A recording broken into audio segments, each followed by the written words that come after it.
ஏன் uncle by ரன்னர்லாம் வச்சுக்கலையா? பந்து வீச வருகிறார் போலர். கோபி பரவாயில்ல மெதுவா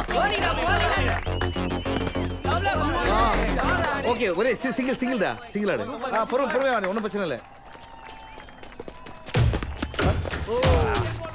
பொறுமையா ஆடுச்சுன்னா இவ்வளோ பொறுமையா இல்லடா. பேட்டில் ஆடு கடந்த 5 பந்துகளுமே பேட்டை வச்சு தடவி ரன் அடிக்கவில்லை. ஒரு ஓவர் முடிவிலே 0 ரன் 1 விக்கெட். எங்கடா அப்புறம் இங்க வாங்க. டீம்ல எத்தனை பிரச்சனையா? பவுலர் கோச்சிங் போறாரு பாருங்க, கூடுங்க வர. எல்லாம் எங்களுக்கு தெரியும்.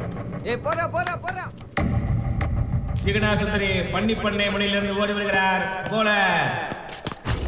நெஞ்சில போக்கெட்டு வாங்குகிறார்.